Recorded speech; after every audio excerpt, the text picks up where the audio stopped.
Okey, so isi kandungan mesyuarat hari ini adalah ada beberapa perkara yang saya akan taklimat ataupun jelaskan pada anda semua, iaitu yang pertama struktur organisasi baru unit learning. Kemudian yang kedua kita akan tengok pada pencapaian blended learning sesi Disember 2019 yang lepas. Kemudian kita akan pergi pada norma baru. Ini semua memang ada banyak persoalan daripada anda semua. Okay, berkenaan dengan apakah yang kita akan buat untuk sesi yang akan datang ni. Okey, di dalam norma baru tu dia akan ada, kita tengok pada perancangan PDP sesi Jun 2020 yang merangkumi persediaan perkakasan, persediaan perisian dan juga persediaan pensyarah dan juga pemantauan. Okey. Dan nanti semasa kita berlangsung dengan kita punya sesi pada hari ini, mungkin anda ada soalan. Okey, nanti kita sekarang ni kalau anda tengok pada skrin anda tu kan dia ada button untuk unmute button audio kan. So basically saya akan mutekan audio masing-masing supaya tidak ada gangguan bunyi. Tapi jika ada yang nak bercakap boleh unmute dan terus boleh tanyakan soalan. Kemudian bila anda dah berhenti bercakap boleh mutekan semula. Okay, so okay macam tu. Right, so kita cuba buat kita punya mesyuarat ni as interactive as possible lah. Okay, supaya semua persoalan anda boleh kita sama-sama bincangkan pada mesyuarat kali ni. Okay. So ni dia punya content dia. Kita pergi kepada yang pertama tadi. Saya cakap tentang struktur organisasi baru unit e-learning. Okay, untuk pengumuman pada semua penyelaras e-learning jabatan. Okay, struktur kita ada pembaharuan, iaitu kita ada lantikan baru iaitu Ketua Khusus E-Pembelajaran. Okay, saya sharekan saya punya skrin kejap.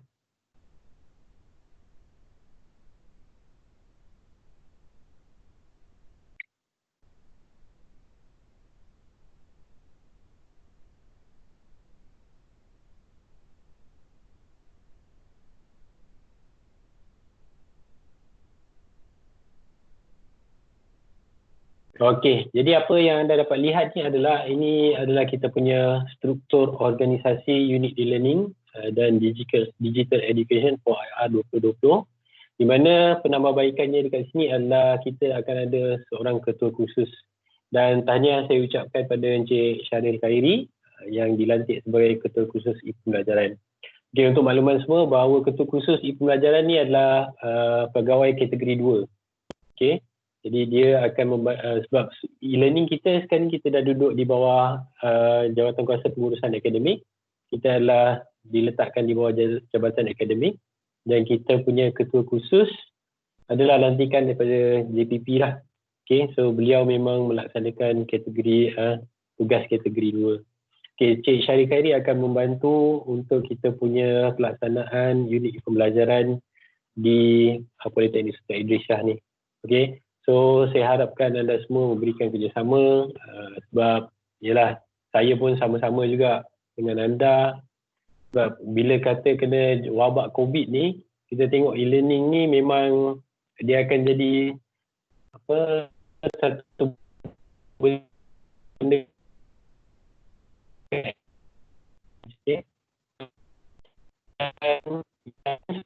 masih lagi mendapat sokongan daripada Puan Azura, Cik Azura selaku setiausaha, Encik Faiz masih lagi selaku kita punya penyelia teknikal UIDM, Puan Rajipah sebagai SIDOS admin, Puan Nurishima sebagai penyelia TECC dan juga penyelaras-penyelaras yang lain lah. Okay, so jika ada sebarang perubahan, saya minta nanti mohon untuk update lah. Okay, sebab tadi saya dimaklumkan Ustaz Izzuddin tidak lagi dengan kita. Dia dah bertukar sebagai penyelaras kualiti. Okay, kita dah kehilangan seorang orang kuat. Tak apa, nanti kita akan tengok. Sebab dia kata JPA akan ada staff yang baru yang akan menggantikan dia lah. Okay. So nak tanya, ada perubahan tak dekat struktur di jabatan masing-masing? Boleh tak respon? JKE macam mana, ada perubahan JKE? JKE tak ada perubahan, sama lagi. JKE ada perubahan JKE? JKA mungkin akan ada perubahan lah sebab Cik Syaril Khairi dah masuk jadi KU. Nanti kita akan bincang dengan KJ lah siapa yang akan menggantikan Cik Syahri Khairi. Okey, terima kasih Shima. JPH Betul lah, ke betul lah. KK je bukan KU, ketua khusus. Okey.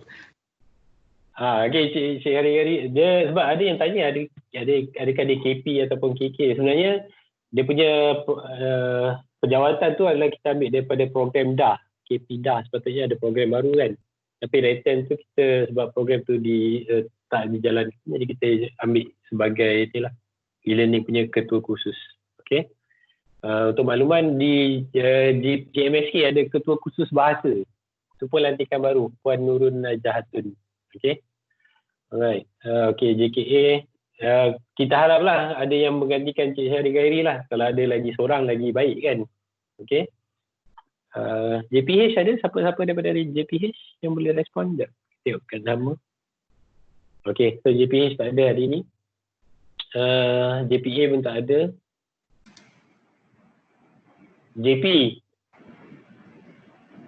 Daripada JP ada penambah perubahan? Setakat ni belum ada, kena tunggu jadual tugas sampingan yang baru lah untuk semester ni. Puan Nurliana yang bercakap? Ya. Dia first time memang teruja Okay, bagus lah tu. Okay. So JP tak ada masalah, kita pergi pada JTMK. JTMK siapa ada? Tadi nasi nampak pengkursiah ada kan? Puan Syarizan ada. Puan Syarizan? Puan Syarizan MC. Ni siapa punya? Apa punya? Pasal JTMK? Perubahan? Tu siapa tu yang respon tu? Yang Pasal menjadi apa? Conman kat situ? Kak Ijal? Kak Ijal tak kerja ya? Tak. Okay, tak apa. So JTMK ada apa-apa perubahan Kak Ijal? Dari segi apa? AJK? Structure AJK? Tak ada. So far tak ada. Tak ada. Okay, terima kasih. Alright. So kita harapkan dengan struktur yang sedia ada ni dan penambahbaikan ataupun perubahan tu nanti kita akan segerakan untuk carta organisasi yang baru lah. Okay. Assalamualaikum. Assalamualaikum. Okey, saya Munira daripada JMSK. JMSK. Okey, JMSK ada. Satu ada pemutulan gambar tu. Puan Zubaidah yang ni. dia Zubaidah tukar. Dia tukar gambar. Okey, Zubaidah dengan Nofiza Akmal tu kan dia bertukar gambar. Gambar dia tukar. Satu lagi Puan Nofiza Akmal dah tak pegang dah jawatan untuk di jawatan kuasa e-learning lah. Digantikan. Okey, digantikan dengan Munira kan? Munira, ya. Okey, terima kasih. Nanti saya akan update balik kita punya carta organisasi ni. Sama-sama.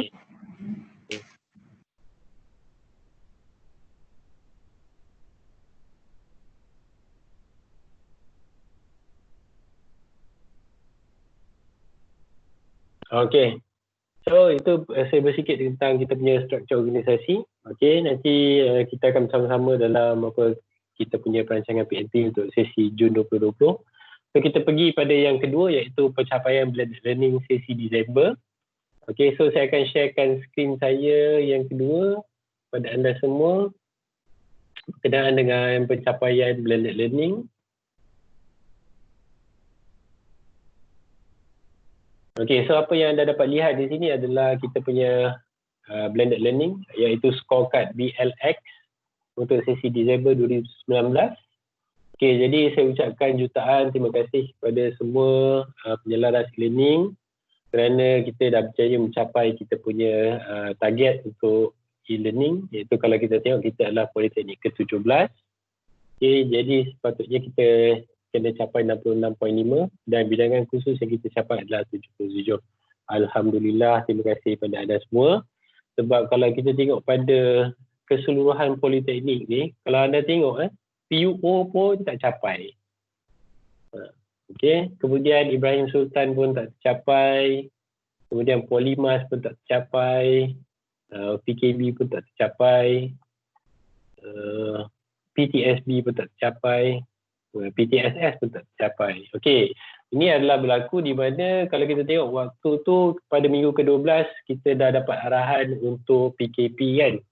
Okey, jadi saya pun tak sure macam mana pengurusan mereka, mungkin ada loose kat mana-mana, jadi dia tak dapat nak capai blended learning. Jadi terima kasih kepada anda semua untuk pencapaian yang bagus ni, dan saya harap kita kekalkanlah kita punya pencapaian untuk sesi Jun 2020. Okay, so ada yang bertanya kita punya PNP macam mana, masih lagi kita guna CDOS ke dan juga sebagainya. Okay, dia ada dapat respon daripada Puan Lidiawati, dia bercuti hari ni. Okay, jadi untuk sesi 2020, Jun 2020 kita masih kekalkan penggunaan CDOS. Okey, cuma akan ada perubahan yang akan saya sentuh sekejap lagi. Okey. So, saya pergi semula pada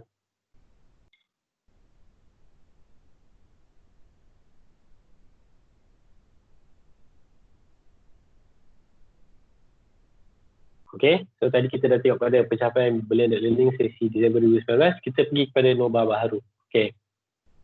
Alright, so norma baharu ada beberapa dokumen penting yang saya nak kongsikan dengan anda semua, iaitu yang pertama tentang keliling kurikulum bilangan 17 tahun, ada silap, tahun 2020, iaitu merangkumi tentang perancangan pembelajaran dan pengajaran PPDP, kemudian kalender akademik dan juga satu contoh PPDP daripada JTMK. Okay, sebab dokumen ni masih lagi dalam revision. Okay, mereka masih lagi tengah finalizekan. Okay, untuk makluman kepada anda semua bahawa garis panduan pelaksanaan e-learning ataupun online learning, pembelajaran dalam talian masih lagi belum diputuskan sebab kita masih lagi menunggu untuk PPDP untuk jabatan akademik. Okay, isunya adalah garis panduan tu dia berbeza mengikut jabatan akademik. Contohnya macam JTMK dia lebih banyak menggunakan software, tapi macam JKA, JKE dia lebih kepada hands-on. Jadi ada kursus-kursus yang memang dia tak dapat nak laksanakan secara online. Jadi kalau tengok dekat situ, ada je pelajar daripada JKA yang mungkin kebanyakannya akan datang ataupun hadir juga ke institusi untuk melaksanakan PDP. Okey, so itu kita kena tunggu. Okey, jadi saya akan kongsikan kita punya slide. Okey, ini adalah keliling kurikulum bilangan 17 tahun 2020 bagi pelaksanaan pembelajaran dan pengajaran semasa dan pasca Perintah Kawalan Pergerakan. Okey, untuk makluman bahawa ini nanti anda boleh bacalah. Okey, apa yang kita boleh tengok dekat sini adalah pada bahagian nombor 3 tu, JPPKK telah mengambil inisiatif merangka perancangan pembelajaran dan pengajaran PPDP ataupun study plan bagi membantu institusi dalam melaksanakan PDP semasa dan pasca PKP. Okey, yang ini saya akan paparkan sebentar lagi apakah contoh study plan yang ada untuk jabatan yang ada, iaitu JTMK. Okey, saya percaya bahawa anda masih lagi belum dapat lagi study plan tu. Okey, saya tunjukkan yang ni lah. Ini contoh yang saya dapat daripada unit quality. Okey, dia masih lagi belum finalize, iaitu nanti akan ada perubahan. Nanti mungkin pada masa terdekat anda akan dapatlah study plan ni. Saya cuma nak highlightkan dekat sini, iaitu cuba baca pada bahagian 1, iaitu nota tu. Perancangan PDP ini adalah bersifat advisory kepada institusi dalam merancang dan melaksanakan PNP. Ianya tertakluk kepada keupayaan dan kesesuaian sumber yang berada di institusi.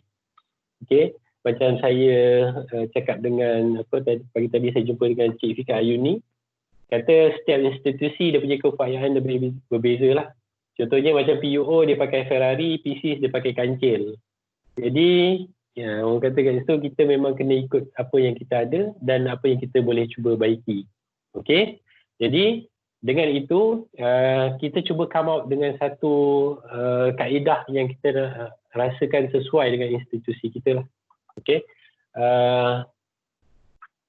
okey, dokumen ini juga dia tertakluk kepada beberapa dokumen yang lain, iaitu panduan pengendalian program pengajian tinggi, Okey, MQA 29 Mac 2020. Kemudian panduan prinsip pelaksanaan surat daripada lembaga jurutera. Kemudian dan pengendalian program daripada MBOT. Okey, so ini adalah rujukan-rujukan dia. Okey, saya pergi sekali imbas je lah. Sebab okey, ini contohnya daripada JTMK. Okey, sebagai contoh, kalau tengok dekat situ, ni adalah pelajar untuk semester 1 dan dia tulis dekat situ teaching and learning face to face. Kemudian pada semester 2, teaching and learning adalah online. Okey, so basically mengatakan bahawa pelajar untuk JTMK semester 1 dan semester 4 dan 5 akan hadir ke institusi untuk melaksanakan PDP, face to face. Dan pelajar daripada semester 2 dan semester 3 totally secara keseluruhannya adalah secara atas talian. Okey, itu untuk JTMK. Untuk jabatan lain memang kena tunggu daripada penjelaras kualiti jabatan masing-masing lah. Okay, so idea dia dekat situ memang student kita akan melaksanakan PDP secara online. Okay, dan apakah kaedah yang kita nak laksanakan untuk kita punya institusi kita. Okay, saya sharekan juga pada anda iaitu berkenaan dengan kalender akademik. Okay, so institusi kita akan dibuka semula untuk sesi Jun 2020. Mengikut takwim ada yang 14 minggu dengan 16 minggu. Saya cuma sharekan dekat anda yang ni lah. Okey, untuk tempoh kuliah 14 minggu, kita akan bermula, pelajar baharu akan masuk pada 3 hari bulan 8, 3 Ogos. Okey, iaitu minggu pertama, minggu suai kenal. Okey, minggu suai kenal juga dilaksanakan secara norma baharu, di mana semua taklimat tidak lagi ada perhimpunan. Taklimat akan di-pre-recordkan, akan dimasukkan kepada satu platform SIDOS untuk pelajar attend. Okay. Kemudian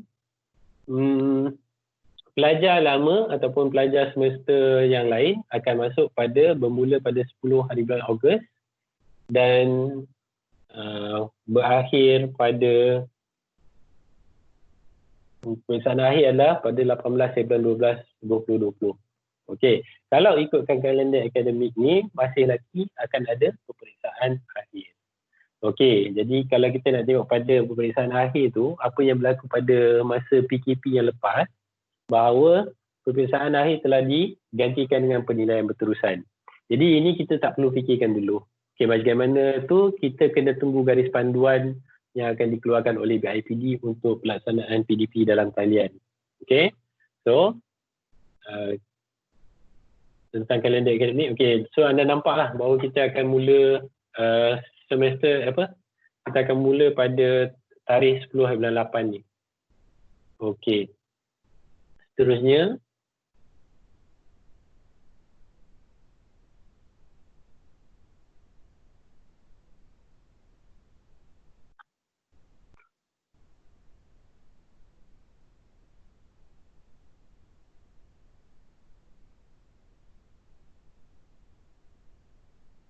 okey, so tadi saya dah tunjukkan tentang dia punya keliling, surat, dokumen dan sebagainya. Okey, di PCS apa yang kita perlu faham? Okey, sebelum ni apa yang kita laksanakan adalah secara normal, iaitu yang pertama, perjumpaan ataupun bimbingan adalah secara bersemuka, kelas adalah secara fizikal dan fasiliti untuk pembelajaran adalah lengkap. Okey, kemudian yang normalnya kita akan ada peperiksaan akhir pada minggu peperiksaan. Okey, normal ataupun new normal ataupun norma baru, pelaksanaan PDP dalam talian, kelas maya, fasiliti bergantung kepada kebolehan pelajar dan juga perubahan pentaksiran. Okey, ini kita ambil iktibar tentang apa yang berlaku baru-baru ni, iaitu kalau kita tengok viral tentang Vivinoa, apa nama dia? Semua orang tengok tak yang video budak panjat pokok 24 jam tu? Okey, kalau perasan, video tu viral dalam tempoh seminggu dan Vivinoa dia dah ada follower dalam 70,000 subscriber dan video dia tu setakat semalam saya tengok dah hampir 500,000 tontonan lah. Okey, dan jika anda perasan, budak tu dia memang terpaksa ambil exam secara online dan kalau kita tengok kat situ, memanglah benda tu inspiring kan. Tapi kalau tiba-tiba dia tengah record tu, tiba-tiba dia jatuh pokok, lepas tu cedera ke, kalau umur tak panjang dia meninggal ke, apa yang akan berlaku. Okey, daripada situ juga kalau anda baca pada harian itu 2-3 hari yang lepas, iaitu tentang UPSI. Okey, UPSI keluarkan kenyataan bahawa dia ubah dia punya sistem pentaksiran bahawa tiada lagi peperiksaan akhir untuk semester ini. Okey, dan UPSI buat satu penambahbaikan di mana dia ubah kaedah pentaksirannya daripada peperiksaan akhir kepada bentuk yang lain. Contohnya buat projek dan juga sebagainya yang tidak memerlukan peperiksaan secara berlangsung pada masa itulah. Okey. Dan pada pelajar yang mempunyai masalah dalam talian, yang tak ada akses internet, apa yang mereka buat adalah mereka ubah, iaitu dengan kaedah mereka menghantar 500 pen drive kepada pelajar-pelajar yang ada masalah internet connection. Okey. Sekejap lagi saya akan cuba keluarkan balik dia punya tu lah. Tapi anda boleh cari dekat papernya, tak silap saya harian Metro. Nanti saya sharekan balik semula link dia. Okay, supaya kita aware tentang perkara ini. Okay, so apa efek pada kita? Okay, apa yang efek pada kita adalah dari segi tools. Okay, saya cuba tunjukkan gambar ni. Okay. Ini yang saya come out kepada anda semua bagi memudahkan tugas kita dalam melaksanakan PDP. Okey, seperti yang anda semua sedia maklum bahawa sekarang ni rancak di dekat mana-mana politeknik ataupun institusi dia buat webinar tentang kaedah pelaksanaan PDP. Okey, banyak yang perkongsian yang dibuat untuk melaksanakan PDP, apakah kaedah terbaik, kehadiran, synchronous, asynchronous learning dan juga sebagainya. Okey. Itu hari Cik Zaid ada tanya dekat saya, macam mana kita punya kaedah pelaksanaan. Okey. So apa yang saya cuba kongsikan kepada anda, buat masa ni attend dulu semua webinar-webinar tersebut. Sebab itu antara kaedah-kaedah yang best practice yang mereka gunakan. Tetapi mengambil kira kita punya masalah yang mungkin berlaku dekat PSIS, kita ambil iktibar daripada masa mula-mula PKP itu hari, iaitu minggu ke-12 kita dah kena stop, pelajar dah semua kena hantar balik dan kita punya pentaksiran ataupun kita punya penilaian masih belum settle. Jadi kaedah yang kita gunakan adalah untuk peperiksaan akhir dimansuhkan dan digantikan dengan penilaian tambahan.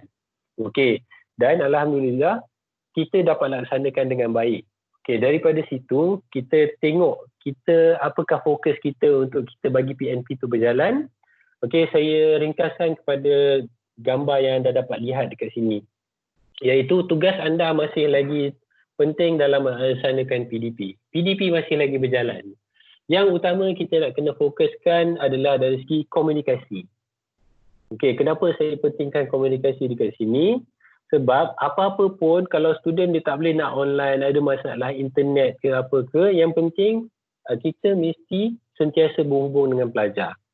Okey, akan berlaku di mana pelajar dia tak ada akses internet. Dia tak boleh nak buat kelas maya, dia tak boleh nak join kelas online dan juga sebagainya. Yang penting anda sentiasa dapat berkomunikasi dengan dia. Langkah pertama yang pensyarah perlu buat adalah createkan satu grup WhatsApp kepada pelajar. Okey, so itu kena clear.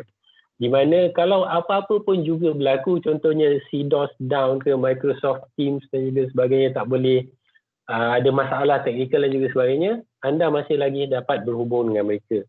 Ini yang kita dah dapat buat waktu PKP itu tadi. Betul kan? Semua pentaksiran pelajar semua kita dapat selesaikan. Okey, bila kita dah settlekan pasal komunikasi, dah dapat berhubung dengan pelajar, kita akan bagi tahu tentang pengurusan pembelajaran dalam talian tu. Iaitu kita createkan ataupun platform CDOS tu kita bagi pada pelajar untuk masukkan ke semua nota-nota, tugasan, quiz. Dan saya percaya jika anda blended, ini dah memang anda punya platform yang rasmi yang anda gunakan. Okey. Cuma apakah yang tak ada adalah kalau anda tengok dekat sini, iaitu kelas maya. Okey, perbezaannya yang kita tengok tadi, new normal normal dengan new normal adalah new normal di mana pertemuan secara bersemuka tidak ada lagi. Okey, jadi dalam nak melaksanakan kelas maya ni telah diwatak ataupun pengarah dah buat announcement bahawa kita punya platform yang kita akan gunakan adalah Microsoft Teams. Kerana dengan bantuan daripada UTM dah createkan kepada kita, semua staff dah ada account yang ada link dengan Microsoft 365 bersama-sama juga dengan kesemua pelajar kita. Jadi kita punya features dalam Microsoft Teams tu kita dah ada. Maknanya kita dah boleh laksanakan kelas maya tu dengan pelajar-pelajar kita. Okey. Dan kelas maya ni juga bertujuan untuk bila kita ada start semester baru, pastinya akan ada jadual waktu. Dan jadual waktu yang pelajar semester 2 atau pelajar yang dilaksanakan secara online akan dilaksanakan menggunakan platform ini. Iaitu pada contohnya ada kelas pukul 8 pagi, pensyarah akan duduk depan PC, dia akan laksanakan kelas dia pada waktu itu. Contohnya minggu 1 topik apa, dia duduk dekat depan tu, okey, dan interact dengan pelajar. Okey, itu kelas maya. Okey, kenapa kita buat macam ni? Supaya kita boleh kontrol pada pensyarah. Waktu ada jadual tu dia buat apa. Okey, jadi bila kita buatkan kelas maya ni, kita akan nampak apa yang berlaku adalah jika pelajar tak ada talian internet macam mana? Okey, menggunakan Microsoft Teams, anda akan ada dekat situ, nampak tak dekat bahagian bawah tu? Kita boleh buat rakaman. Okey, rakaman ini akan dipautkan semula kepada LMS CDOS bagi pelajar-pelajar yang tidak ada keupayaan internet.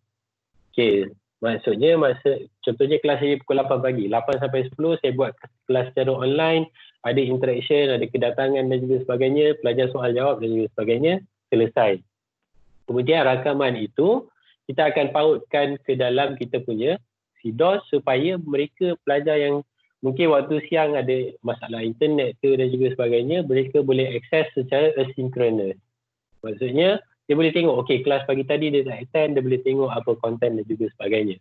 Sebagai suplemen kepada nota-nota yang anda dah buat.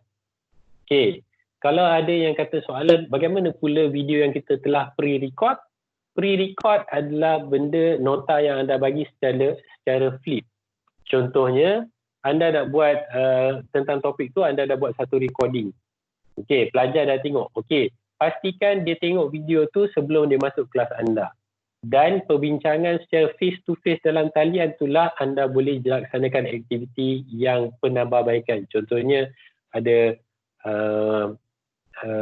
contohnya macam latihan dan juga discussion apa yang tak faham dan juga sebagainya.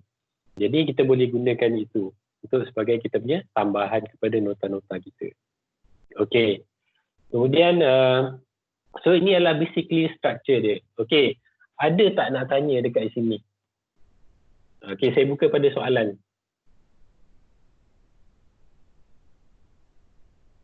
Hello. Okey, ya. Ada beberapa pensyarah ni, ada yang dah bercadang lah, macam dia nak gabungkan beberapa kelas terus. Maksudnya mungkin ada 3 kelas belajar subjek yang sama dan mereka akan satukan semua kelas. Lepas tu ada seorang akan bagi lecture. Okey. Okey, terima kasih Cik Zaid kerana bertanya. Okey, dalam seperti yang saya faham dalam pengurusan akademik, mereka memang akan buat macam ni. Bermaksud satu je platform dan dia akan gabungkan semua pelajar untuk satu kelas. Maksudnya kalau ada 3 orang lecturer, buat satu platform yang sama untuk kelas tersebut. Okey?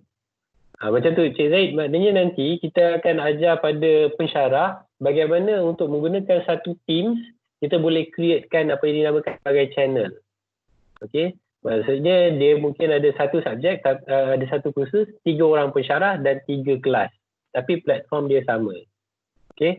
Menjawab tak Cik Zaid? Oh, yang tu menjawab. Okey, clear Okey. Okey, saya buka lagi pada soalan yang lain.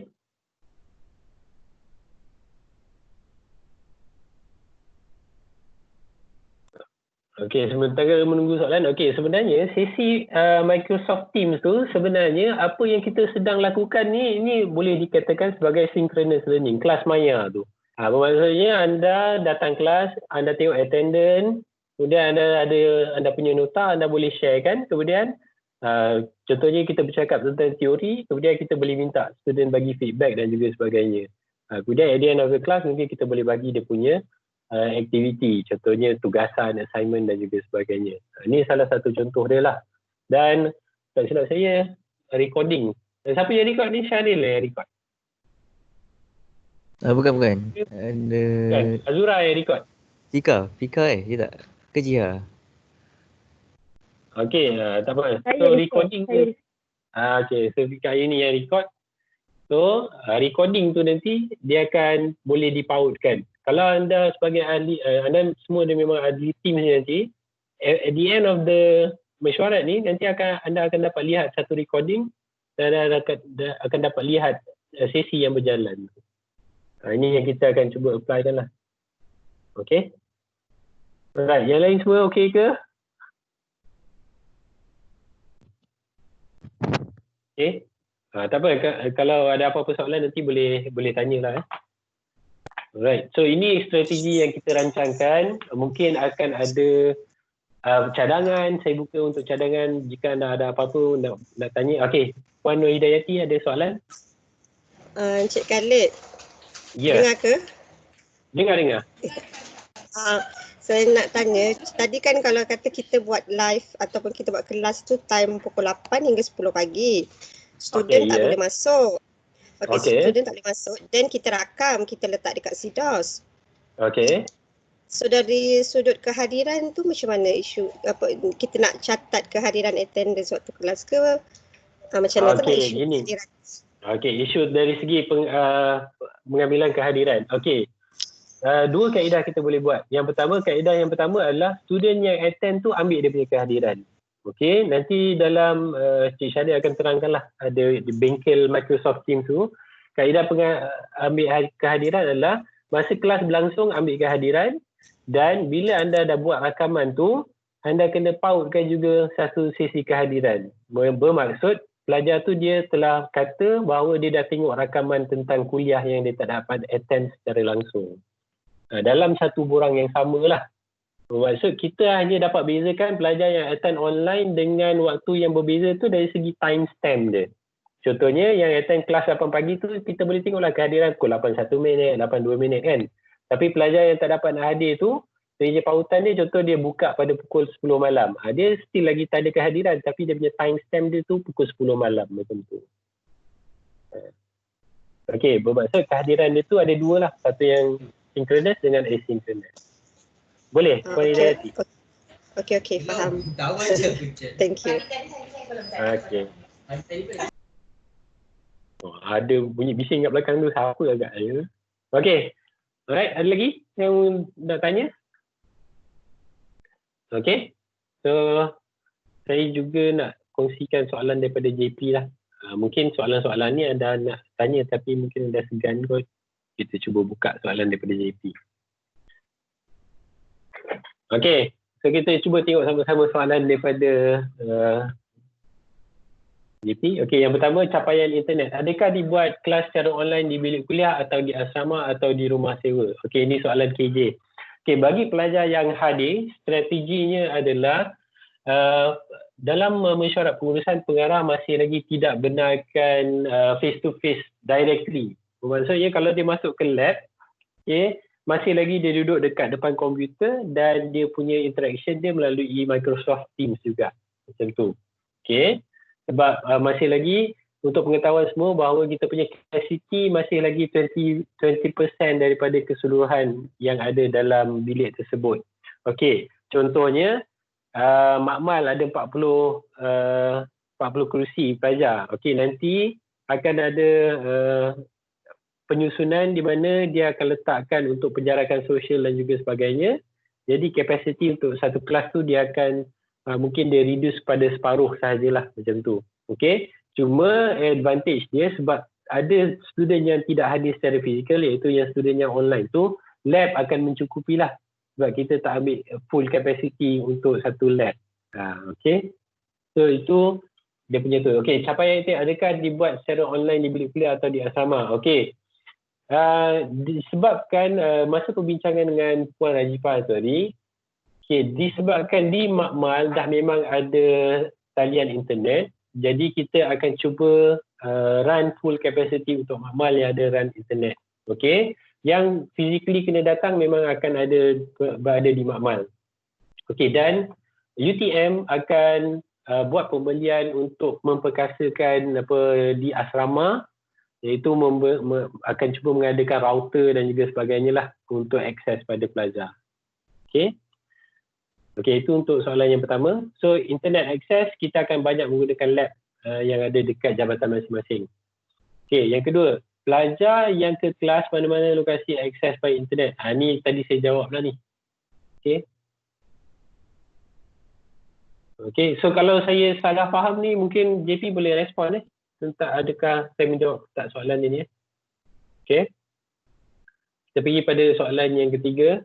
Adakah penggunaan video dibenarkan jika pelajar tak boleh online waktu kelas disebabkan internet akses? Okay, saya dah terangkan tadi tentang Microsoft Teams. Maknanya anda buat recording, dan recording tu nanti pautkan kepada anda punya CDOS untuk pelajar yang tak boleh nak akses online tu, dia boleh akses pada bila-bila masa. Okey. Okey. Akses internet. Maknanya ini bukan masalah dia punya akses internet tak ada langsung kan Puan? Betul ke Puan Nurul? Ni Puan Nurul mana? Nurul Iyana ke? Nurul Syamsidah ke? Puan Nurul Syamsidah. Oh, Nurul Syamsidah. Okey. Okey, adakah penggunaan video dibenarkan jika pelajar? Okey, penggunaan video dibenarkan, tapi yang dikatakan akses internet ni maknanya adakah dia tak ada akses internet langsung? Tak ada internet tu mustahil lah kan? Mungkin tak semua. Tak boleh online lah kan? Waktu kelas dia tak boleh nak online. Maknanya dia boleh akses waktu bila-bila lah kan? Ya, betul. Betul. Okey, kalau maksudnya dekat situ penggunaan video yang dibenarkan adalah rakaman anda ataupun anda buat pre-recorded punya version. Macam JMSK dia dah buat video PNP dia dulu, dia dah pre-record kan. Cuma video yang dalam Microsoft Teams tu adalah untuk pelaksanaan kelas dalam talian. Okey. So itu memang kena laksanakan. Pelajar ada tak ada, memang anda kena buat kelas secara dalam talian anda. Contohnya macam kelas saya pukul 8 pagi mungkin ada 3 orang je attend. Tak apa, tak ada masalah. Sebab itu membuktikan bahawa pensyarah memang melaksanakan kelas dalam talian dia. Dan dia boleh dibuktikan secara rakaman yang dia buat. Okey? Clear Puan? Okey ke? Ya. Okey. Okey, kita pergi pada soalan yang seterusnya. Okey, wajib tak buat live PDP dengan pelajar ikut jadual waktu melibatkan lecture atau boleh pertimbangkan mengikut akses internet yang baik, contohnya waktu malam? Okey, ini soalan yang bagus. Okey, ini kita dah try dari segi line talian internet di PCs. Talian internet di PCs Myren kita dah upgrade kepada 300 Mbps. Bermaksud kelas live tu memang anda kena ikut jadual waktu anda. Okey, tetapi jika kita nak buat jadual waktu yang anjal. Contohnya kita di peringkat jabatan dan jadual waktu dah boleh mempersetujui bahawa kita nak buat kelas tu pada waktu malam contohnya. Buat dalam jadual waktu yang rasmi anda. Contohnya JP nak buat, okey, separuh buat siang, separuh lecturer buat kelas ni waktu malam. Maknanya siang dia tak ada mengajar lah. Dia mengajar waktu malam. Dia dah selesa, dah sembahyang isyak, dah makan malam, maknanya dia dah boleh buat secara waktu malam. Cuma bila ditanya di peringkat saya, jadikan benda tu rasmi. Jadikan dalam bentuk jadual waktu. Maknanya jadual waktu tu anjal lah. Macam tu Okey. Adakah bengkel penggunaan platform e-learning? Okey. Soalan kepada bengkel ni nanti Cik Syarif, saya akan serah kepada Cik Syarif Beri untuk perancangan bengkel kita. Okay, kita akan buat bengkel, jangan risau. Team daripada Microsoft yang sendiri akan buat webinar tersebut. Okay. Bagaimanakah pemantauan PDP oleh pensyarah dilaksanakan oleh KP dan pemantau? Okey. Ni di peringkat pengurusan akademik, saya akan berikan taklimat kepada semua KP. Okey, untuk memantau pelaksanaan garis panduan tentang pemantauan pelaksanaan PDP dalam talian. Okey, iaitu mengatakan bila ada jadual waktu, macam mana KP boleh pantau pensyarah dia tu, dia buat kelas tu berjalan ataupun tidak. Melalui, kita akan buat satu, kita akan ajar bagaimana untuk tengok pada Microsoft Teams dan tengok pada recording yang pensyarah buat. Okey, itu kaedah adalah pemantauan dia. Okay, dan juga pemantauan PDP juga mungkin akan ada kaedah yang baru dia akan buat, dia akan join sesi live anda untuk bagi markah kat situ. Itu kita akan bagi cadangan pada KP untuk norma baharu ni lah. Okay, so buat masa ni itu cadangan masih lagi di peringkat cadangan. Okay, adakah pelaksanaan Microsoft Teams selaras untuk semua kursus? Ya, semua kursus yang mempunyai pertemuan secara dalam jadual itu mesti digunakan dalam Microsoft Teams. Okey. Okey, adakah adil kepada pelajar? Okey, adil disebabkan pelajar yang tak boleh nak akses secara online, kita dah bagi dia peluang untuk lihat pada rakaman dan tengok pada waktu yang telah dia rasa dia available. Okey. Yang penting dia boleh tengok kelas itu. So tak ada alasan dia tak boleh nak attend kelas lah. Dia tak boleh attend pukul 8 pagi, pergilah pukul 10 malam. Dia tak boleh attend hari ni, pergilah esok. Sebab rakaman tu macam kita tengok YouTube kan.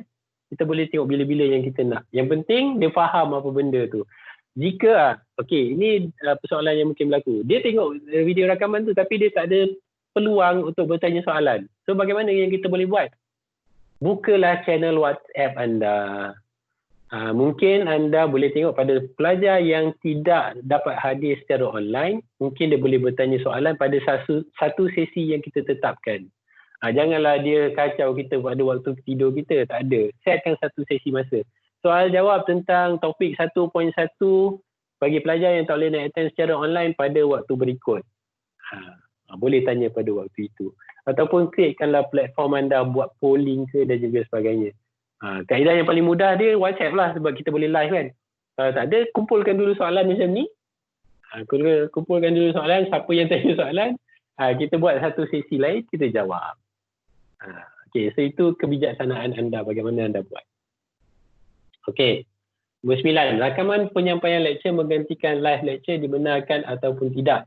Okay, menggantikan live lecture, kita dah tengok tadi Microsoft Teams tu dia boleh cater untuk dua-dua benda ni. Maknanya kelas online tu kita boleh buat dan rakaman tu pun boleh ada. Okey, dengan syarat anda plan dulu PNP anda. Contohnya esok topik 1.1, prepare dulu notes apa semua tu, buat kelas secara online and then anda rakamkan dan pautkan pada anda punya CDOS. Okey, tutorial atau manual tata cara penggunaan utama e-learning. Okey. So, macam saya cakap tadi, garis panduan daripada BIPD belum keluar lagi, tapi untuk di peringkat PCs, macam kita dah ada kita punya strategic plan, okay, kita akan sediakan satu garis panduan yang boleh difahami untuk semua orang. Contohnya, bagaimana untuk memulakan rakaman Microsoft Teams, bagaimana untuk addkan kelas dan juga sebagainya lah. Okay? So itu kita akan buatkan dalam bentuk PDF ataupun kita akan buat dalam kita akan buat satu session live ataupun kita recordkan. Okay? Okay, kaedah penilaian bersesuaian untuk dibuat secara online. Okay, contoh menilai case study, proses penandaan. Okay, soalan ni sangat bagus. Bagaimana untuk kita menilai? Okay, sebelum ni, anda bagi tugasan tu, kalau anda suruh student submit tu, kalau kita suruh submit dekat CDOS tu, macam mana kita tanda? Kita download, lepas tu kita tanda ke macam mana? Okay. Jadi kalau kaedah tu kita boleh gunakan CDOS ataupun kita boleh gunakan kaedah yang kita rasakan sesuai lah. Kalau macam quiz, dia memang banyak kaedah yang kita boleh gunakan. Kalau quiz yang soalan objektif, buatlah dalam bentuk objektif. Student submit je, dia terus boleh dapat grading dia. Itu nanti dalam Microsoft Teams kita boleh tengok feature tu lah. Okay. Okay. Kalau saya rasa dekat sini soalan dia, soalan case study. Okay, soalan case study. Okay. Saya pernah tanya masa webinar dekat SELF. Saya tanya dekat dia, bagaimana untuk kita bagi pelaksanaan kelas yang melibatkan bengkel. Contohnya JKA dia ada batu-bata, JKE dia ada wiring, mungkin JTMK dia ada clamping network dan juga sebagainya. Okey, jawapan yang diberikan adalah kita kena mengubah kaedah kita ke arah kaedah yang lebih sesuai. Sebagai contoh yang dia bagi tadi adalah mungkin menggunakan kaedah simulasi. Okey, simulasi tu macam mana? Mungkin kalau lecturer yang macam JKE kan. Okey, macam mana nak buat buat wiring, mungkin pelajar dia boleh buat rakaman skrin, mungkin dia boleh buat virtual punya dan juga sebagainya. Jadi benda yang sekarang ni yang ada garis panduan tu dia masih lagi belum di finalize lagi. Mungkin sebab di curriculum masih lagi memilih lagi subjek-subjek yang mana sesuai online dengan tak sesuai online. Okey. Jadi kalau katalah anda juga maknanya kelas anda juga terpilih buat online, jadi kaedah penilaian anda tu mesti anda kena sesuaikan. Okey. Contohnya bagilah kerja lapangan yang student boleh buat. Sebagai contoh kalau macam case study tu dia buatlah rakaman video, okey, dia pergi ke mana-mana dan juga sebagainya untuk dia hantar dan kita boleh access kita boleh bagi markah dia dekat yang mengikut rubrik yang bersesuaian dengan dia punya tugasan dia tu. Okey. Alright. So itu daripada soalan Cik Firdaus. Okey, ni soalan daripada JP saya dapat. Okey, saya harap saya menjawab soalan-soalan daripada JP ni. Nanti saya minta pada Cik Firdaus, Puan Nurul, Puan Hafizan tu untuk tengok recording, dan jika ada masalah boleh WhatsApp dekat saya, nanti saya buat live lagi dengan dia orang. Okey, macam itulah cara dia. Okey. Alright. Okey, sementara tu, okey, mungkin dah ada idea ke nak tanya apa-apa? Ahli mesyuarat boleh bertanya? Ada satu cadangan lah. Okey. Hello. Okey, Okey, ada ya, orang tanya.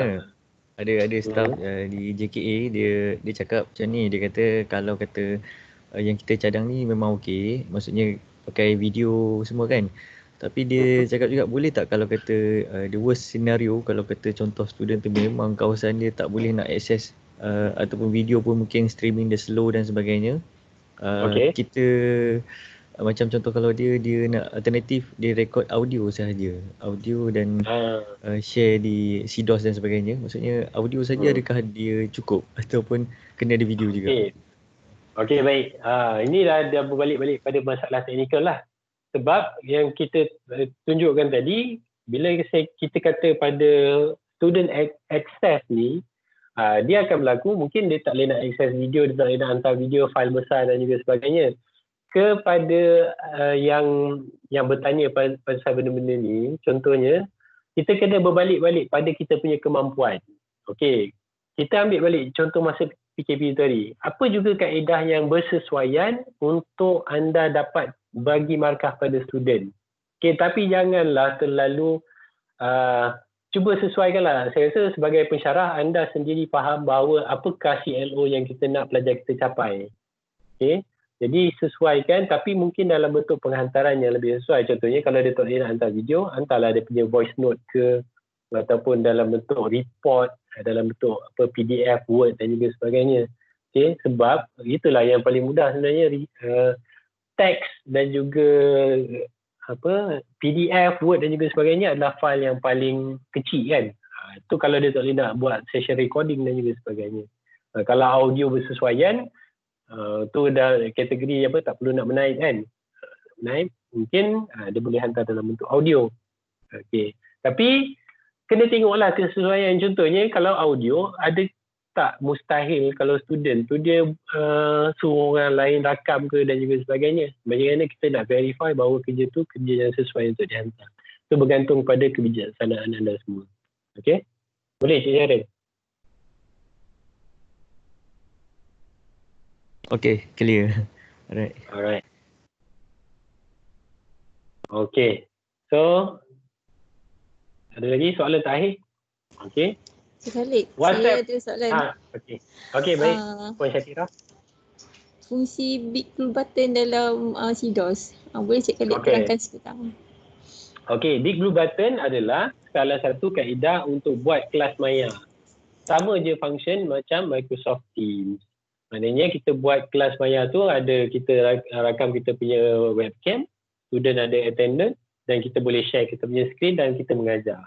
Itu Big Blue Button. Okey, kalau kata dia punya tujuan dia adalah tujuan yang sama untuk kita buat Microsoft Teams, iaitu buat kelas maya ataupun kelas dalam talian. Okey, dalam Big Blue Button, mungkin Puan Syakira attend ke dia punya webinar tadi?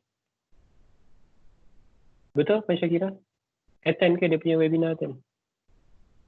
Tak apalah, mungkin Puan Syakira dia attend dan dia tengok features Big Blue Button tu sangat bagus. Okey, concern saya, dia akan berbalik-balik pada masalah talian internet. Kalau Big Blue Button tu bagus masa dia buat presentation dan masa PNP berjalan, tak ada masalah. Tapi apa yang kita risaukan, bila dia pautkan dekat CDOS, saya tak confident dengan CDOS masa kita run bila ramai-ramai dah online PDP. Itu sebab itu adalah option jika anda nak guna. Okay? Tapi kalau kita dah tetapkan, kalau kita nak buat kelas online, semua lecturer kita nak dia orang pakai Microsoft Teams. Okay, kalau nak buat Big Blue Button, buat dalam penambahan yang anda rasakan sesuai. Microsoft Teams diwajibkan ke Cik Khalid? Ya, Microsoft Teams memang diwajibkan. Okay, ke Puan Syakira dah standby dengan bahan-bahan dalam bentuk Big Blue Button? Tak, saya belum explore lagi Big Blue Button sebenarnya. Okey, tak apa. Selamatlah dekat situ. Okey, tinggalkan dulu Big Blue Button, fokus kepada Microsoft Teams. Okey. Okey, anda kena faham bahawa saya bukan cuba untuk limitkan anda punya kemampuan. Tak. Okey, sebab ini adalah berdasarkan garis panduan yang pertama sekali kita buat study tentang masa PKP tadi, di peringkat pengurusan kita ada banyak software yang kita gunakan. Antaranya yang masa first meeting kita gunakan Zoom, kita ada gunakan Google Meet, kita ada gunakan Webex dan juga Microsoft Teams. Okay? Dan bila berbincang di peringkat pengurusan, kita setuju bahawa Microsoft Teams ni adalah yang paling stable dekat PC. Sebab kita dah run dan kita dah test. Untuk pengetahuan semua, masa perhimpunan bulanan itu tadi, saya tengok statistik pada penyertaan, masa pengarah bagi taklimat, penyertaan daripada pensyarah 250 orang dalam satu session secara stable. Okay, bermaksud dia tak putus-putus dan dia juga ni lah. Cuma mungkin waktu tu kita tak tengok dari segi kalau kita nak share video. Share video memang akan ada masalah. Kalau setakat share PowerPoint, bercakap, bagi taklimat, soal jawab, memang tak ada masalah Microsoft Teams. Okay, itu sebab masa mesyuarat pengurusan tadi, kita dah putuskan bahawa Microsoft Teams adalah platform yang rasmi untuk ISIS. Okay, Puan Syakira, clear? Okay, clear. Okay, kena apa? Benda yang kita kena faham bahawa benda ni benda baru. Okay, kita ni sekarang dah masuk setengah tahun. Okay, kita doakan bahawa COVID-19 ni segera berakhir dan kita dapat laksanakan PDP tu secara kembali pada normal kita lah. Okay. Dan perancangan ini hanyalah setakat Disember 2020. Tak mungkin benda ni akan permanent. Okay. Kalau kita punya negara kita dapat settle cepat macam Australia, Vietnam dan juga sebagainya, kita akan kembali balik kita gunakan kaedah lama kita. Okay. Cuma apakah kita punya persediaan dalam masa tempoh setengah tahun ni supaya pelajar kita mendapat kualiti pembelajaran yang kita harapkan. Macam tu yang kita nak buat. Okay, jadi di peringkat kita e-learning, kita selaraskan untuk semua orang. Okay, dari segi pemantauan pun dapat buat, dari segi recording, synchronous learning, asynchronous learning kita dapat buat. Okay, right. Okay. Okay, so saya rasa kan ni dah 2 jam saya bercakap. Penat juga bercakap ni. Okay, so sambil-sambil tu nanti kita akan teruskan. Jika ada soalan, please raise your hand ataupun anda boleh terus tanya kat saya. Okay, so saya sharekan kita punya... Cik Khalid. Okay, ada soalan lagi yang boleh tanya? Okay. Okay, Cik Khalid. Berkenaan dengan penggunaan TCC, macam mana sem depan? Okay, TECC, alright. Okay, meeting jadual waktu masih belum berlangsung. Okay, so TECC kita masih lagi tetapkan bahawa satu program, satu pensyarah. Okay, itu je dia punya pelaksanaan dia, masih lagi satu program, satu pensyarah. Tapi mungkin kita tak guna full capacity. Mungkin kita maknanya kalau kelas tu dia akan jadi macam separuh lah. Mengikut garis panduan penjarakan sosial ataupun garis panduan sedia ada tentang ni lah, apa menghadiri kelas lah. Okay, TECC masih lagi running. Nanti masa jadual waktu diminta, kita akan minta pada pensyarah untuk letakkan nama. Okay, mungkin dalam jadual waktu tu kita letakkanlah 3 jam. Okay, 3 jam JKA untuk satu kursus dan juga sebagainya. Tapi mengambil kira bahawa kita ada wabak yang sedang ni, kita akan ikut SOP yang telah ditetapkan lah. Okay, mungkin TECC tak boleh 40 orang sekali masuk. Kita letakkan 20 ke dan juga sebagainya. Okay, boleh Puan Syima? Okay, Cik Khalid. Alright, okay, terima kasih. Okay. So saya teruskan lagi. Okay. So kita dah cover untuk soalan tadi. Okay.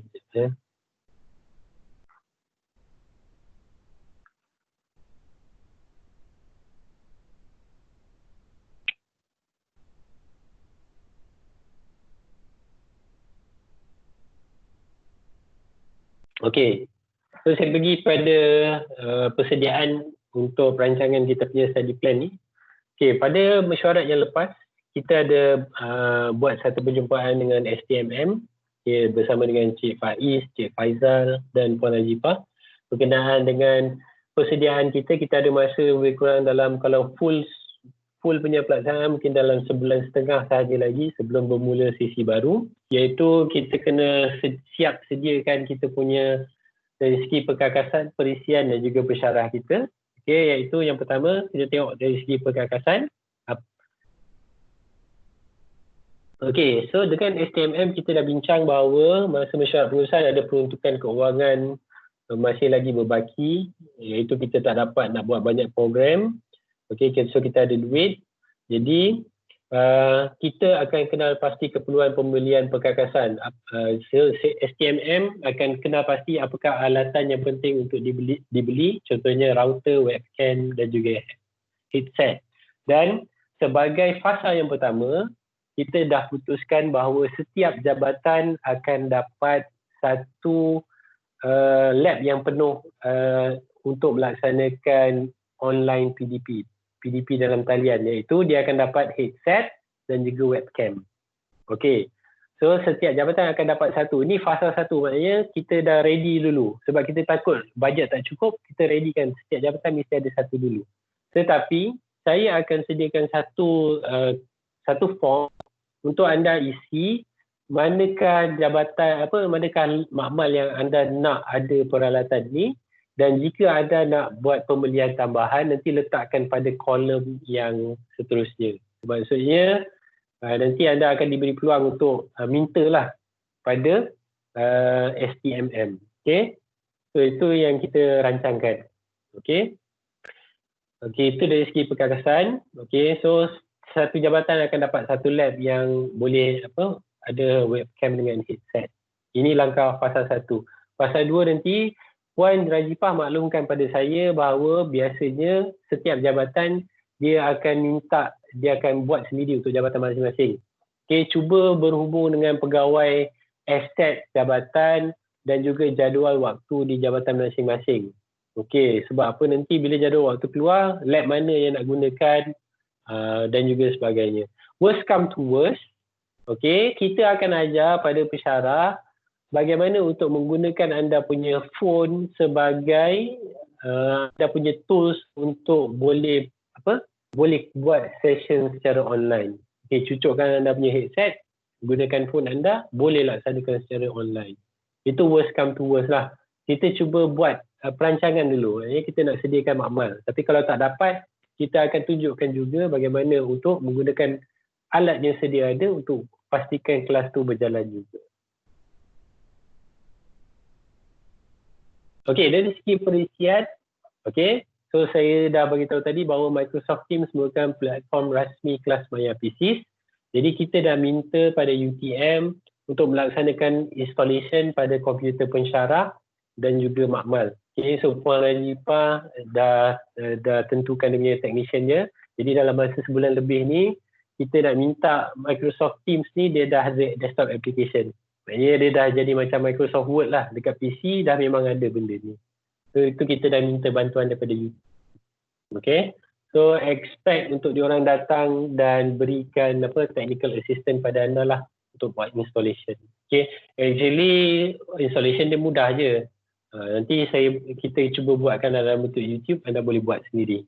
Okay. Okay, itu dari segi perisian. Dan juga kita masuk pada yang terakhir, iaitu persediaan pensyarah. Okay, di peringkat e-learning kita merancang bengkel untuk pensyarah kita bersedia untuk sesi Jun 2020. So saya akan serahkan pada Cik Syaril untuk bentangkan tentang apakah perancangan bengkel kita. Dan mungkin jika anda ada apa-apa cadangan nak buat bengkel apa, contohnya nak buat channel YouTube ke apa ke, boleh bagi tahu lepas ni, kita cuba buat sama-sama. Okay, so saya serahkan pada Cik Syaril. Okay, baik, terima kasih. Okay, saya share sekejap ya.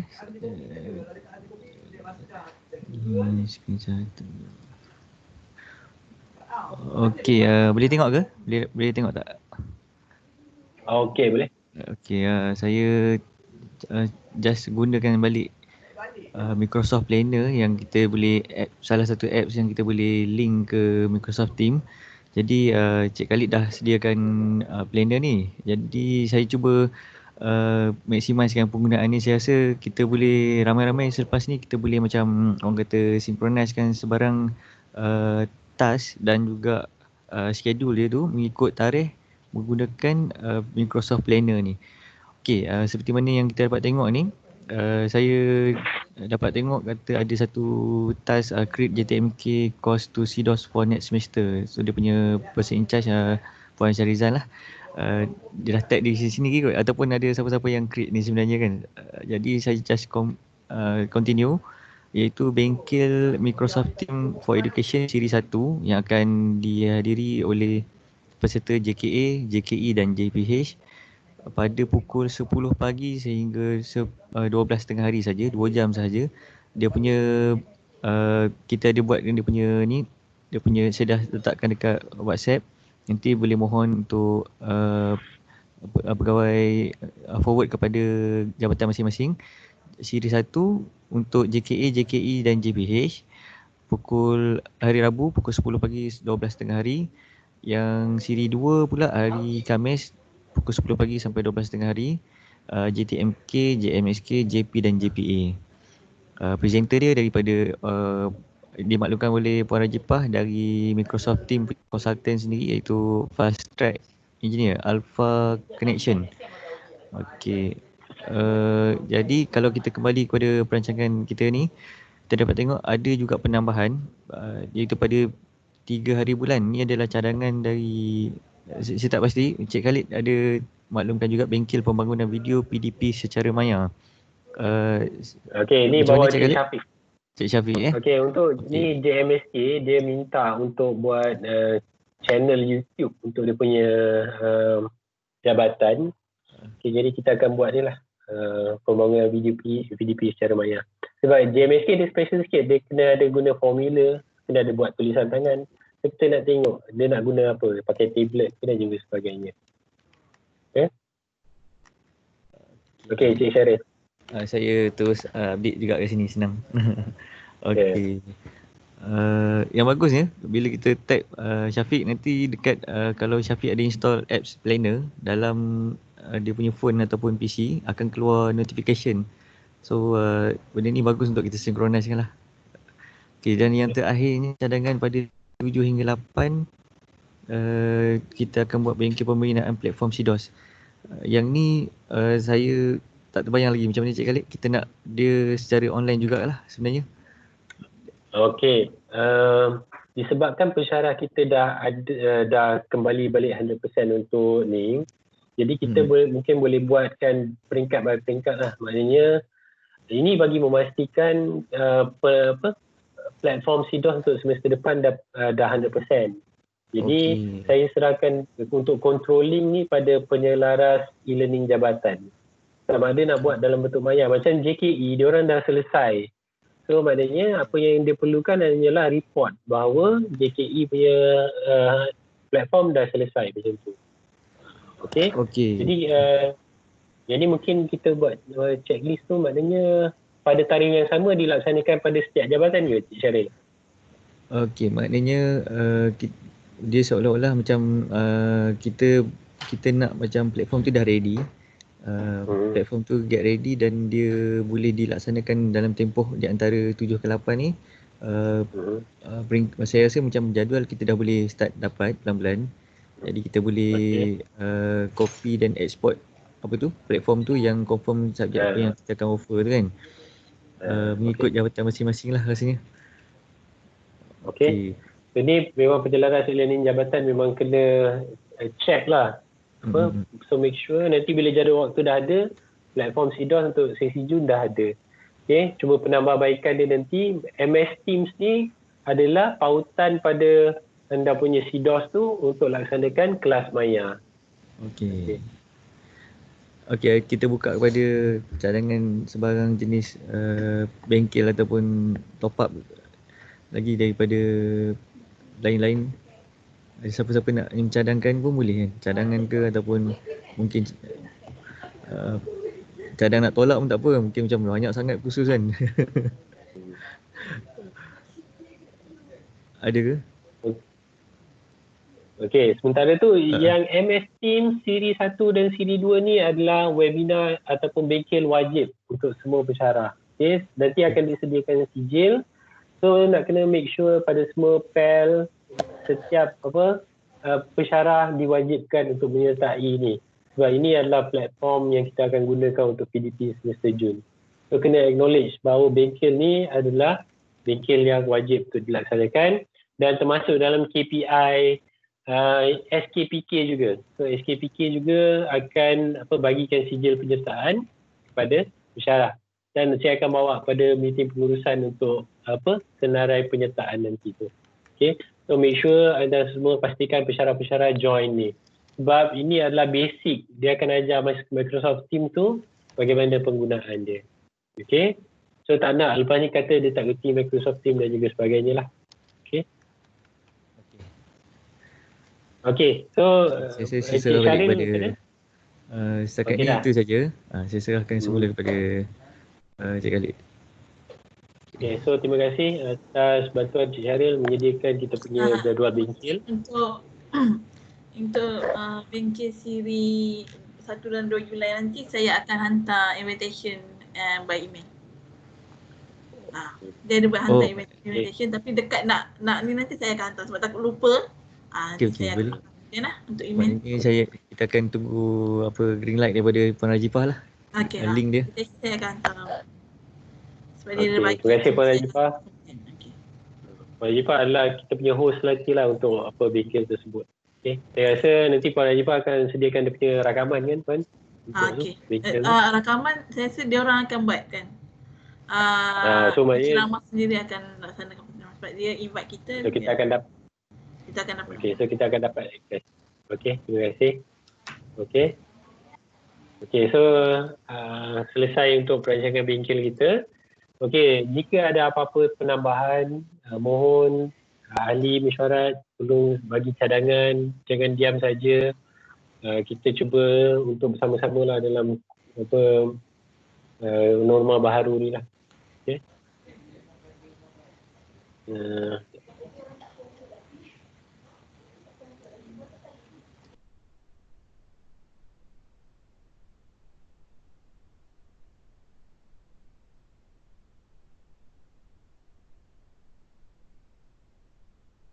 Okey, so dah. Saya rasa saya punya tu tadi pun dah selesai tadi sebab sekejap kita check balik kita punya isi kandungan mesyuarat tadi.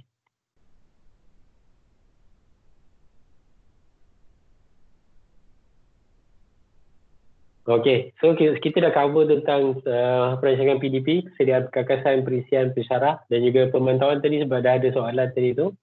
Maksud pemantauan memang belum ada finalize, cuma e-learning bagikan cadangan. Kalau macam kelas secara online tu kita akan addkan pemantau sebagai peserta ataupun guest dalam anda punya kelas online tu, dan pemangkahan akan diberikan berdasarkan penilaian pada waktu itulah. Okey. Ataupun kalau ada cadangan lain mungkin boleh bagi pada saya. Sebab ada je kelas secara face to face kan. Okay, ada kelas face to face, ada yang kelas online. Kalau ada option untuk buat face to face, kita buat face to face. Tapi kalau pensyarah yang online, kita nak kena cater juga. Contohnya macam saya ada 2 kelas online, 1 kelas face to face. Perancangannya tapi belum tahu lagi lah. Okay. So kita akan sentiasa berhubung untuk kita tengok apa kaedah yang paling sesuai. Okay. So dah habis tentang taklimat dan penerangan dalam mesyuarat ni. So saya buka pada semua ahli mesyuarat untuk bagi cadangan, penambahbaikan ataupun idea. So kita sama-sama kongsikan pada sesi kali ni. Okay, kita pun dah masuk jam 11.20. Jadi sepatutnya kita meeting start pukul 10 tadi kan. So 1 jam setengah okey lah. Kalau mesyuarat pengurusan tu hari sampai 3 jam juga dia ni. Sebab yelah meeting secara online ni kan dia berbeza kan. Okay, so saya buka pada anda semua ataupun saya round table. Okay, saya akan tengok pada senarai kehadiran saya ni. Saya akan minta untuk anda respon, at least boleh dengar suara. Okay, so saya mulakan dengan Puan Kartini. Puan Kartini, ada apa-apa nak cakap Puan Kartini? Kalau boleh tunjuk muka sekali.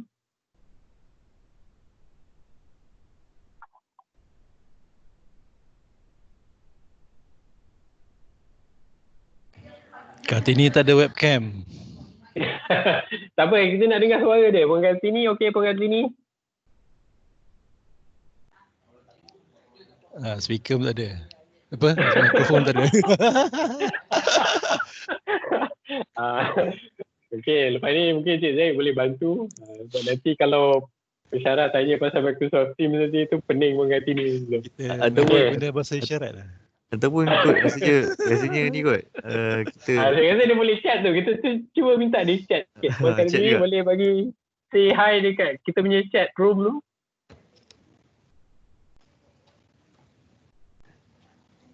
Sudah chat pun tak boleh juga. Okay, tak apa. Ataupun ni kot, ataupun nanti kita kena macam apa, mungkin ada inisiatif lah kot. Kita bagi kan yang nak buat tambah webcam dengan tu untuk kelas tu. Mungkin juga setiap wakil e-learning kita bagi juga ke kan. Betul. Okey, ni kita kena request siap-siap lah dengan Puan Rajifah. Puan Rajifah, boleh ke kita minta sekarang ni kita ada e-learning dalam 30 orang. Mungkin kita boleh setkan siap-siap. Kita boleh kata tu untuk rakaman pensyarah, tapi kita bagi kita punya penjelaras e-learning untuk handle. Kita kena tengok bajet duit dululah. Nanti kita buat.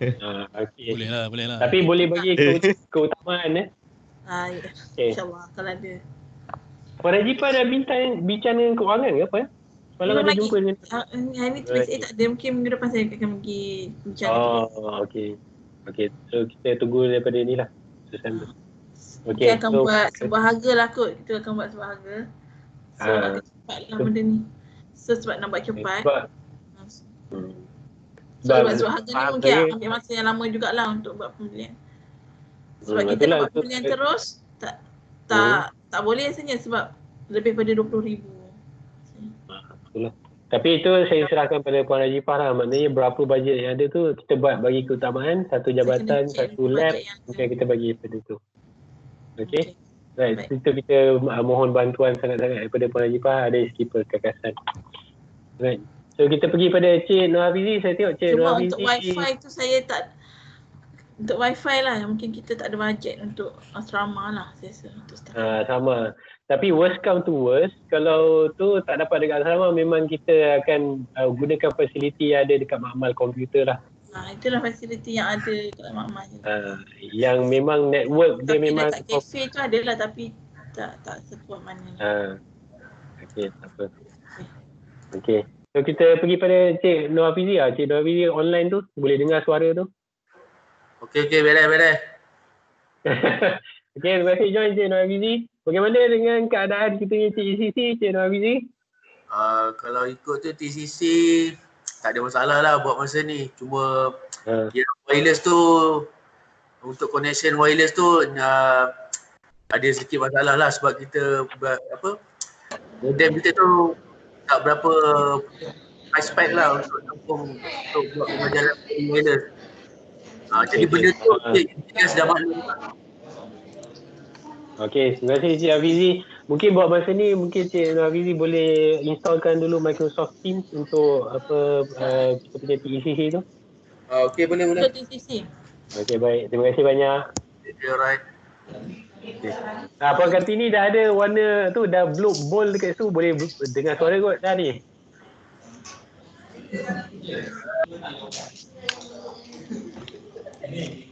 Oh. Tak ada speaker Tembang dekat belakang. sana. Tak ada speaker. Tak ada mic. Tak ada mic. Aku tak ada mic. Mic aku rosak. Ada tu, dengar je.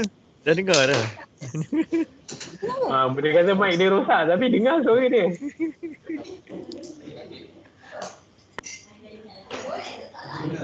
Kau dengar? Dengar. Testing. Ya. Okey, Puan Kartini, loud and clear. Dah clear? Ah. Dengar tak? Dengar tak? Ya, tak. Okey, dengar. Okey, setakat ni jelas lah. Tak ada soalan. Okey, terima kasih Puan Kartini Nanti bagi apa-apa saya akan saya refer dengan Cik Z lah lepas ni. Masuk lambat tadi, minta maaf. Terima kasih. Okey, tak apa. It's okay. Right, terima kasih Puan Kartini. Okey, kita tengok Cik Zaid. Ada je apa-apa Cik Zaid nak utarakan? Saya nak confirmkan lah. Tadi Cik Khalid ada cakap berkenaan kehadiran ke kelas tu. Maksudnya ada pelajar bila buat dalam jadual kita kena buat kelas. So ada sebahagian pelajar yang kena hadir ke kelas, ada yang online dekat tempat lain. Okey, gini. Pelajar yang memang datang ke PCs, memang dia akan attend kelas secara fizikal lah. So tempat yang fasiliti yang kita dah tetapkan. Contohnya kalau ada makmal yang ada interaction, dia akan datang. Macam tu. So, contohnya macam student semester 1, student FYP macam tu lah. Yang online memang kena buat secara online. Iaitu dia punya kehadiran dia adalah secara atas talian. Sama ada dia boleh live, iaitu menggunakan Microsoft Teams, ataupun dia tengok pada waktu yang dia available, tapi kehadiran akan diambil juga. Macam tu. Okey, jadi bagi pelajar semester 1, semester 4 kan, dan 5, mereka kena hadir ke PCs. Jadi yang waktu teori kelas tu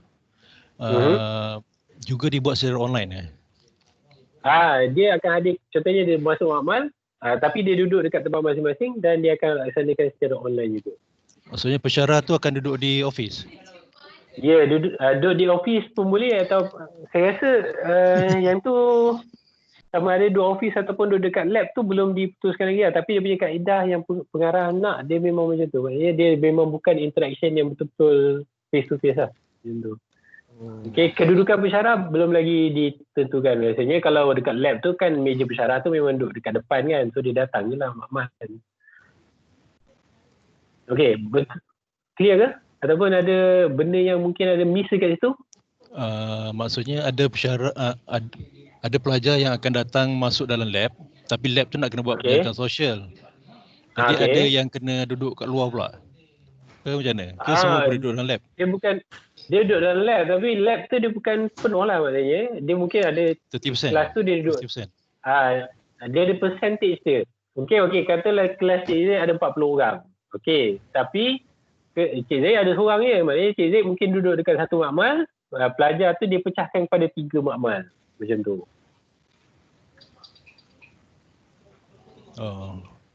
Macam tu lah. Tapi nanti ada satu makmal je yang lengkap kan? Satu makmal je yang lengkap. Yang tak lengkap tu nanti dia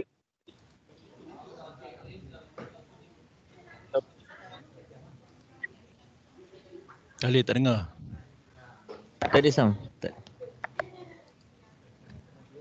Saya ulang balik. Mana-mana lab yang tak ada tu, okey, kita memang terpaksa minta pada pelajar untuk gunakan dia punya device dia. Pun kalau ada PC dekat situ, dia boleh attend kelas tu tapi dia tak boleh nak tanya soalan dalam bentuk melalui chat ataupun melalui earphone je, dia bercakap je. Maksudnya macam kita tengok Puan Kartini kan, dia boleh bercakap tapi kita tak nampak dia punya video dia. Itu betul-betul ada.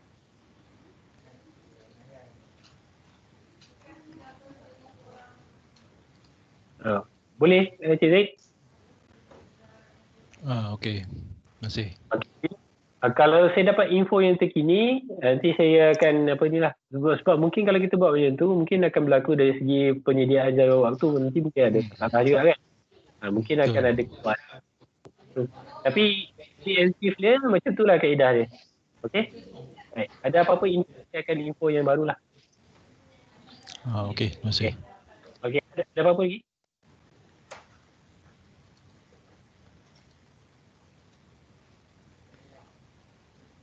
Okey, so kalau tak ada, kita teruskan dengan Cik Azura.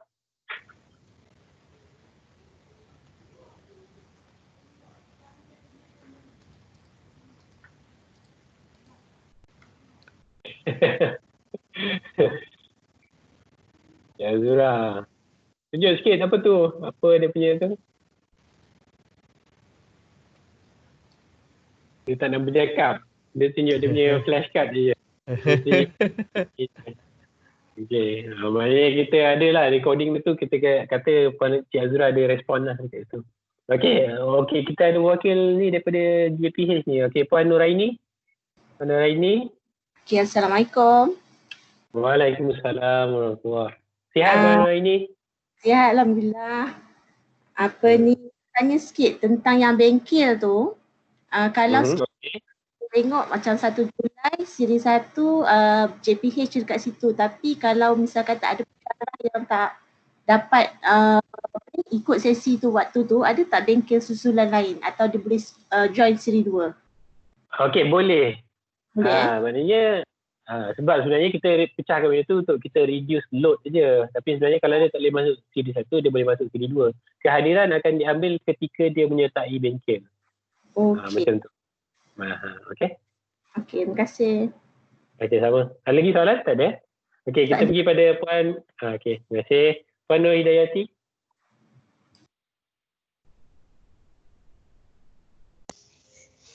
Okey, Assalamualaikum. Saya cuma nak mencadangkan kalau boleh saya nak minta bantuan Cik Khalid ataupun Cik Syahril untuk buat kelas face to face dengan kami IJK e-learning ni. Okey, boleh. Sebab yalah macam mana kami nak ajar orang lain, sebab kami maksudnya kami nak belajar hands on betul-betul. Tanya depan-depan lagi senang sebenarnya. Lepas tu sebab kan kita tak ramai. Of course rasanya kita boleh buat tu lah penjarakan sosial. Wah gitu. Okey, boleh ke kita jadikan maknanya kita siapa yang nak buat face to face tu kita panggil sekali, siapa AJK e-learning yang nak join kita buat macam tu. Okey tak? Itulah cadangan saya supaya dan cadangan kalau boleh lepas tu lah, lepas yang bengkel yang Cik Syahril kata tadi yang siri 1, siri 2, selepas tu maknanya kita dah dapat sikit gambaran. So lepas tu kita orang mungkin time tu boleh kumpul soalan, dan jumpa macam nak hands on sama-sama. Okey, boleh. Itulah cadangan saya. Okey, boleh. So Cik Syahril akan tambahkan satu slot iaitu kelas face to face untuk ni lah. Okey. Cadangan tarikh ada? Tarikh tak ada. Tak ada lagi. Tapi cadangannya selepas tu lah, selepas bengkel siri 1 dan 2. Kita letak olok-olok dulu 9 Julai. Olok-olok lah. Kita olok-olok boleh? Okey tak? Saya ikutlah kalau ramai boleh waktu tu. Sini boleh. Kita pun buat tak lama kot, dalam sejam setengah macam tu je kan. Seringkas yang boleh. Macam nak hands on je untuk macam jawab apa-apa yang mungkin kami masih tak faham, sebab kalau kita dengar dengan belajar sendiri kan lebih faham kan. Betul. Boleh. Nanti kita chat dengan Cik Khalid. Alright, thank you. Itu saja dari saya. Terima kasih. Okay, terima kasih. Okay, Puan Shima.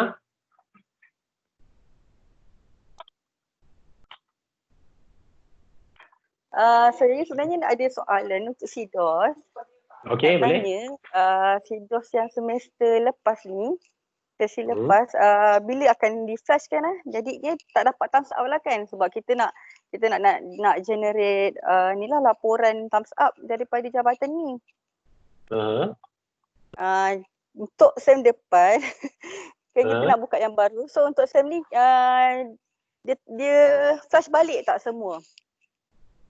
Oh, flash. Saya rasa better kena buat backup lah sebab apa, saya rasa masih lagi CDOS yang lama, kaedah yang lama ni. Dan pegawainya pun dah berubah ni. Puan Liana dia dah pindah ke PUO. So, sebagai flash tu BIB belum buat lagi lah saya rasa. Kita boleh buat backup yang lama. Okey, nanti bila dia flash nanti dah hilang. Saya rasa penyiaran sudah boleh buat backup yang lama lah. Nanti sebab kita ada pergantian pegawai, penelitian dah tak ada kan. So mungkin lambat sikit lah untuk flash tu. Nanti saya tanya balik. Sebab dalam group tak ada lagi. Okey. Boleh. Elok-eloknya kalau import dululah. Siapa yang jabatan mana yang belum import tu boleh import dia punya kursus untuk sesi Jun. Saya rasa tak ada masalah kalau import sebelum flash pun. Okey, boleh. Import dulu. Kalau ada masalah import bagi tahu saya. Nanti saya ni. Okey, baik. Terima kasih Puan Shima. Okey. Nurul Fika Ayuni, Cik Nurul Fika Ayuni.